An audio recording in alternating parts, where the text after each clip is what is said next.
안녕하세요. 데일리 아디슈 김전입니다. 시작 전에 구독과 좋아요 버튼 꼭 눌러주시고요. 그럼 3월 12일 데일리 아디슈 시작하겠습니다.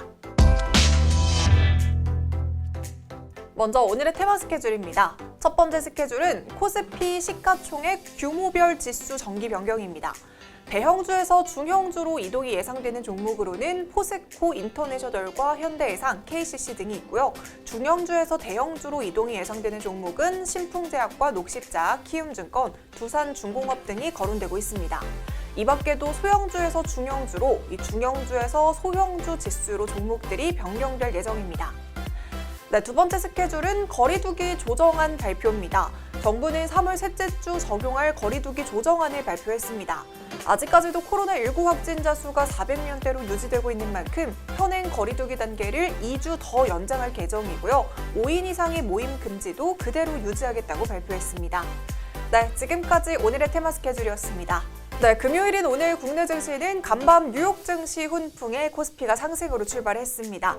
외국인과 기관이 매수세를 보여줬고요. 특히 연기금이 51일 만에 순매수세를 보여주면서 코스피는 장중에 3050선을 돌파하기도 했습니다.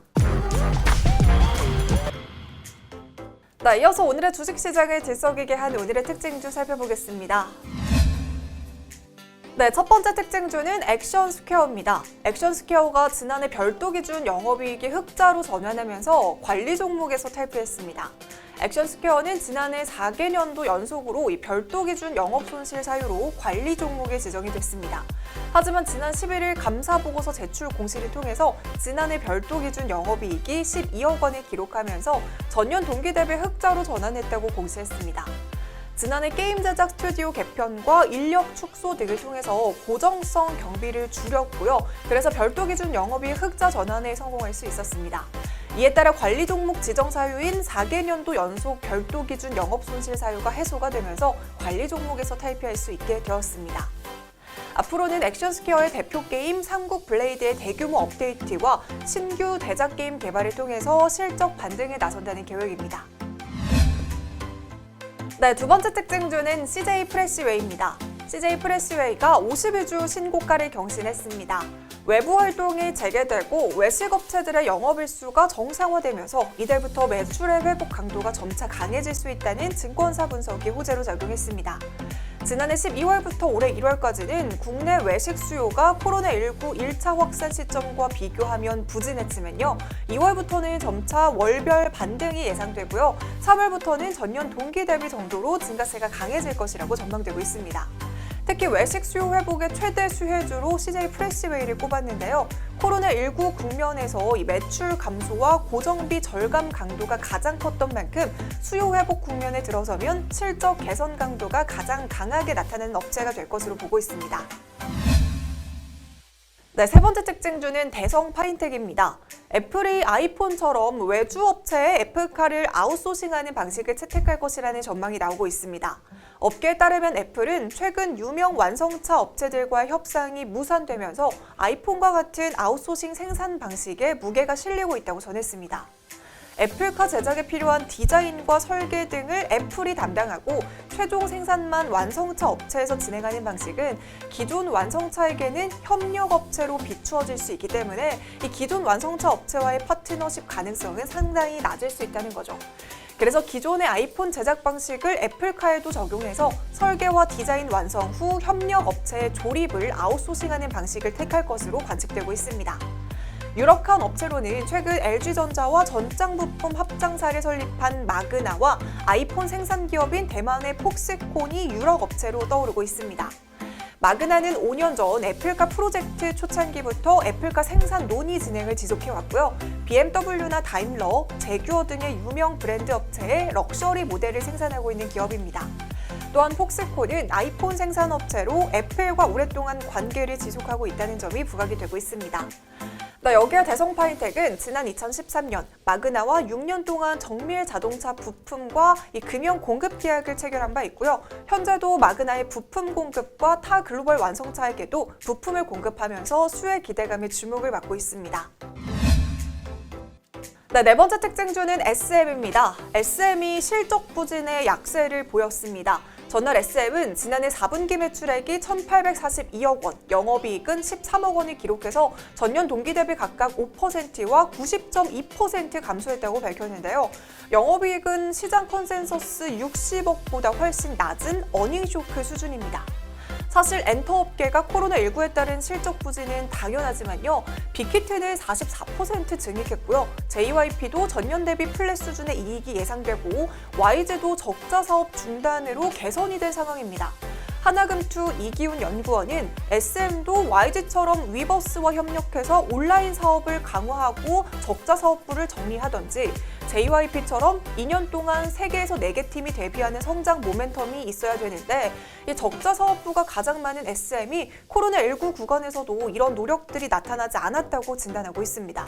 즉, 다른 연예기획사와 비교해서 사업 구조조정과 비용 절감, 신인 모멘텀 등이 부족했다는 의미입니다.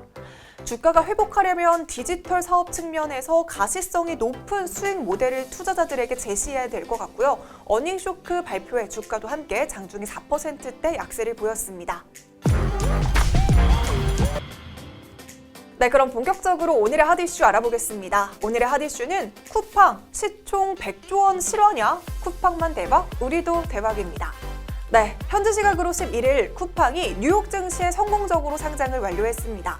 쿠팡이 미국 증시 대비 첫날 공모가를 40% 이상 웃돈 49달러의 가격의 거래를 마치면서 단숨에 시총 100조 원을 기록했습니다. 다만 시초가는 공모가에서 81.4%나 상승한 63.5달러였지만요. 이후에는 상승폭이 조금 줄어들면서 실망감을 보이는 반응도 있었습니다. 쿠팡은 63.5달러의 시초가를 형성하고 장중에 69달러까지 가격이 올랐지만요. 이후에 내림세를 나타내서 종가는 저가에서 마무리가 됐습니다. 이에 일부 투자자들은 시작부터 물렸다라고 토로했습니다. 하지만 폐장 후에는 거래에서 다시 5.38% 오른 51.9달러를 찍어서 기대감이 완전히 사라지지는 않았다는 견해도 있습니다. 다만 이날 쿠팡의 뉴욕 증시 상장은 굉장히 성공적이었습니다. 이 국내 기업 중에서 시가총액으로 쿠팡을 앞서는 기업은 삼성전자와 SK하이닉스 둘뿐이고요. LG화학이나 네이버, 현대자동차를 앞서면서 창업한 지 10년을 간 넘긴 해에 그야말로 잭팟을 터뜨렸습니다. 네, 이렇게 쿠팡이 뉴욕 증시에서 대박을 터뜨린 이유는 한국의 아마존으로 불리면서 알리바바 이후 가장 높은 가치를 인정받은 전자상거래 기업이라는 평가가 이 투심에 그대로 반영이 됐다는 것이 큽니다. 쿠팡은 기존의 물류와 유통산업 구조를 탈피하고 혁신적인 사업 스타일을 선보였습니다. 특히 2018년에는 로켓 프레시로 신선식품 배달에 나섰고요. 이듬해에는 쿠팡 이츠를 선보이면서 음식 배달 서비스에도 도전했죠. 더불어서 기존 전자상거래에서 영업 범위를 넓히면서 혁신적인 아이디어를 접목하기 시작했고요. 기존 업체들과의 차별화한 혁신적인 기법으로 매기 역할도 톡톡히 했습니다. 네, 이렇게 한국의 아마존이라는 평가를 받으면서 쿠팡 주가는 장중에 69달러까지 치솟았고요. 하루 동안 9,123만 786주가 거래됐습니다. 결국 쿠팡은 공모가 산정에서 희망한 것보다 훨씬 많은 600억 달러의 기업 가치를 인정받았습니다.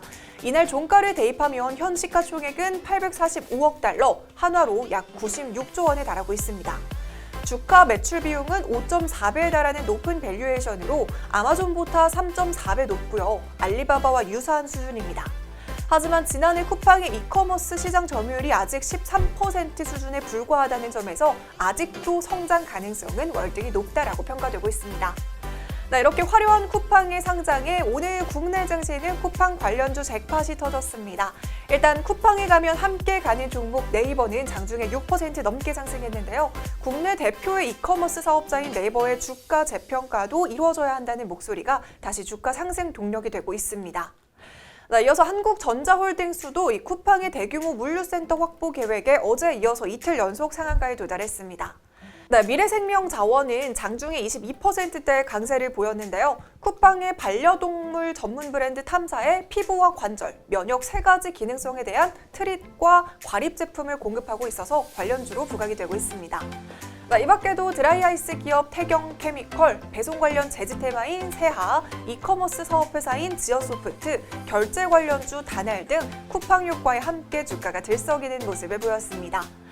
쿠팡 소식에 마켓컬리와 그램 역시 상장 움직임이 보여지고 있습니다.